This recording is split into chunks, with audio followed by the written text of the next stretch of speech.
Hey, this is Rick Becker. I just wanted to give a little video message to state legislators, and this is well intentioned, and it's about the property tax measure, of course. And I know some of you feel very strongly in favor of it, some of you feel very strongly opposed, some are in between. What I wanted to do was, in good faith, just tell you my perspective as the chair of the committee on where things are, because there are some misunderstandings that I think we can clear up, and there are some things where we just have a difference of opinion, of course, which is fine. The measure, in essence, just does a couple of things. It says that property tax can no longer be initiated or levied after 2024 levies. So what the counties and cities get in 2025. It also says that the state must replace it in that amount, no less than that amount in the 2024 levies. And then the third thing, it says that the property tax that's obligated to bonding still has to be in place until that property tax is paid down. So that's what it does. Okay. The amount Legislative Council has confirmed, it's just barely a little over $1 billion per year, about $1 billion per year. Do we have enough to pay for that? Of course, that's where a lot of subjectivity comes in. I think the state does have enough to cover that without cutting any fundamental services. I won't go into that difference of opinion on that, but that's okay. The local control component of it is big, and that's where I'd like to go back to what the measure does. It says that the state must replace what was levied in 2024. It doesn't say anything more than that. You look in the book and you see, okay, this county, this city, they levied X amount in 2024, and that's what they get. That's what the state will give them, and will give them each year going forward. So there's no subjectivity. You guys aren't in committee. There's no debate. There's no lobbying. There's no favoritism. You just look in the book, and then whatever you did, you don't even need to refer back. That's what you do every session after that. Now, I will tell you that I was one that was saying, hey, here's how we're going to do it. In this last session, there was the property tax measure. And I said, well, the legislature can come up with a formula like K-12 to address the increasing needs that each of the local subdivisions has. Now, I think that's the legislature is capable of that, but really that did take away a substantial amount of local control. And so before I left the legislature, I had some really good discussions with them. And then anyway, to cut the story short, the state does not need to pick up any additional needs. In fact, it's the beauty of the way the measure is currently written. You guys will just pick up the 2024 levy. All of the locals will determine whatever their budgets are, and then for that budget, they'll get the bulk from the state up to the 2024 levy levels. And anything beyond that, they're going to be responsible for generating the revenue. And that would typically come, number one, from infrastructure fees. So it still goes to property owners. Property owners are still paying for a good portion of it, but then they can also do sales tax and assessments and various other things. They can be creative with it.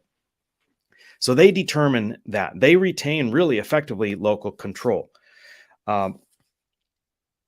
So I wanted to clear that up, because I, for one, was saying the state was going to pick up increasing needs, but that shouldn't be done. That should be left to the locals. That's the beauty of how it is now.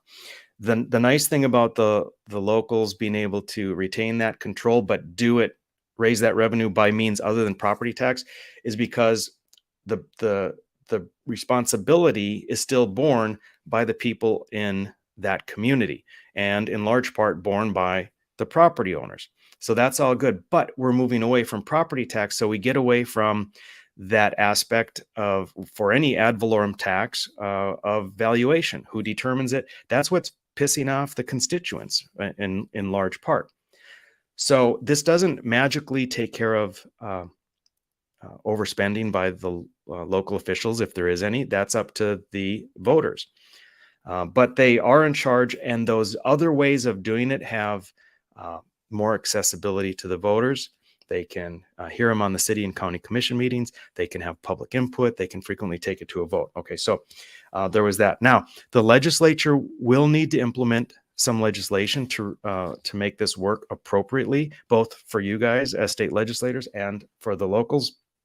There are a couple of things, utilities, for example, pipelines and all various utilities. Some are taxed ad valorem based on the value, property tax.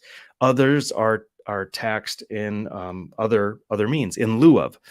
They may be taxed according to gross receipts. They may be taxed according to kilowatt hours produced, according to miles of lines or rails and so forth. The legislature will need to convert all of the utilities over to the in lieu of format so that the revenue the state gets from those utilities, pipelines and so forth, is not lost. A good example of that are electric companies, the investor owned versus the co-ops. One is taxed one way, one is taxed the other way. If you don't rectify that, there'd be a great inequity. But that's one of the things. Another is the legislature will need to take some restrictions off of the locals to be able to generate the revenue that they need to generate.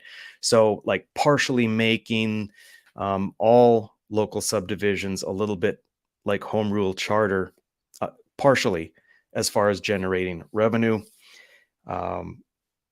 A good example is townships. Townships currently in statute can only raise revenue by a mill levy, property tax. That's really easy to fix. You just change out property tax and make it infrastructure fee. But some of those things will need to be done.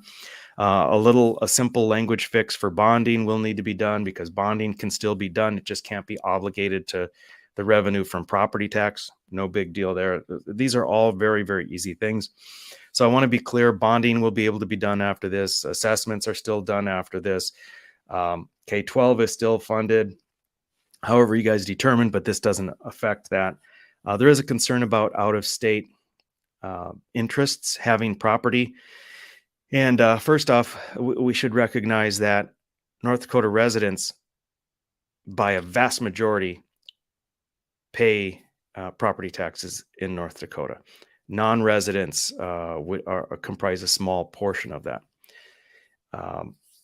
But in my opinion, for the out-of-state people to get a benefit is no reason to deny all of the benefit that North Dakotans will get. As I say to them, that for those that have concerns, would you deny your neighbors and your family, your friends, your children, your grandchildren this fantastic opportunity simply so that an out-of-state business interest doesn't also get the opportunity?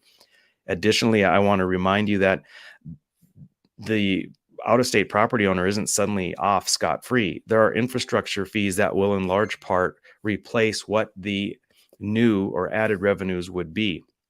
And finally, the out-of-state business, we want to incentivize them. This is a good thing for them. We want them incentivized to come here. That helps with the economic diversification that we want. I've heard that this should be primary residence only. I'll tell you, that's one way to go about it, but you guys decided against that in the last session. If that were to have passed, the problem is that property tax would still be left in place, and farmers and business owners would then be picking up the brunt and being the victims of backfilling by the locals. The same thing for K-12. I've heard, well, property tax should have just been limited to completely paying K-12. Now, as far as the relieving of property tax, again, what you'd have, although that's a logical stopping point, if we're going to have a stopping point, you're still left with the backfilling option, the subsidy, the downside to the subsidization of the spending of the locals, that's left in place. So I know that there's other ideas of what could have, should have, would have been, but most of those ideas were voted down in session. This is what we have, the language that people will vote on, and it's an up or down vote. Obviously, we're not in committee on this. And so I just wanted you guys to be aware of at least from my perspective, the way I see it, the importance of that local control and what happens with future needs, additional needs, and where that's at. Um, it's perfectly obviously fine and good to have differences of opinion on all of this, but I hope that we are all working from the same framework of what this measure actually does, and what it doesn't do. So if you've listened to this, thank you. I appreciate that you have taken your time to do that, and I hope that we can all do what's best for your constituents, for fellow North Dakotans, when it comes to an honest discussion of the pros and cons of this measure. Thanks a lot.